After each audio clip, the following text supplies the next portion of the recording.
Hi, my name is Jordan Bryson, and today I'm going to be speaking on the power to grow and change in the Spirit Empowered Church.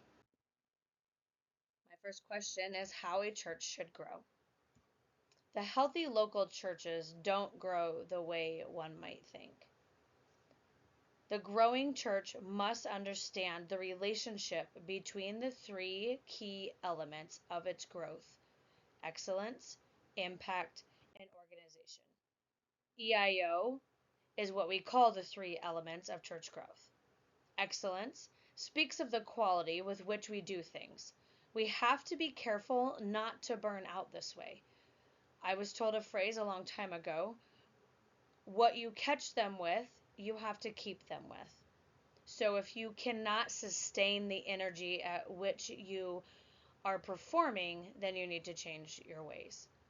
Impact is found in the genuine life change realities people are experiencing, and organization is the means by which we manage all of them and all we do with them. Impact leads to effectiveness. So the next thing we face is the courage to change. One of the things will happen when we One of two things will happen when we are confronted with change. We either accept it or we try to justify our actions and resist it. Change is possible. God transformed Jewish believers into Christ followers. Today, he can reinvigorate churches with the same power. So, where does change start? The pastor is to equip the saints to do the work of the ministry. When the understanding is in place about who is to do the ministry, we will be able to equip and empower our congregations. Next, change is possible. In the New Testament, we see contemporary examples of what God did with impossible situations. For church leaders who don't want to settle for mediocrity, status quo, and irrelevance, here are 5 steps to becoming a spirit-led, spirit-filled, spirit-directed church by Alton Garrison.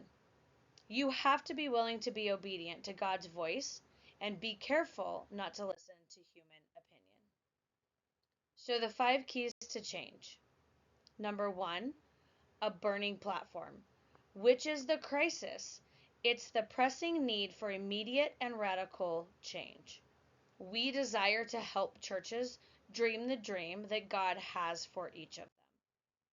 Number 2, equipping church leaders and pastors to thrive and grow to change. Leaders fear getting the people to change, but in reality, change starts with the leadership. Churches seldom outgrow their leader. And 3, to be better leaders, we must keep learning. The team behind every pastor, the volunteers, and the lay leaders who make the church happen every week. No church can turn the corner without a great team of people working together and discipling new team members. It's critical that our church becomes outward focused. No matter the size of our churches, we must fulfill our mandate, the Great Commission. For too long, we have focused on making churchgoers comfortable. It's time to go into all the world with the gospel as co-laborers for Christ, focused on the mission of winning souls.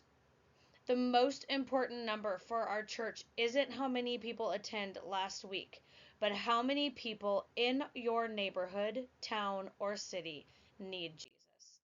The plan? The Spirit of God imparts the plans of God as well as the heart and power of God. God has a plan for every church.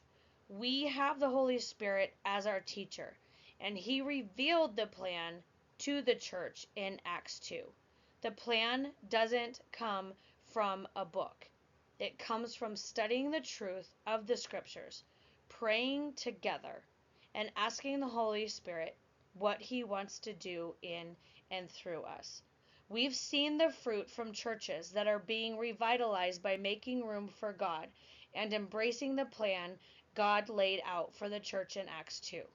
The leaders of these churches weren't content with the status quo. They didn't want to become irrelevant.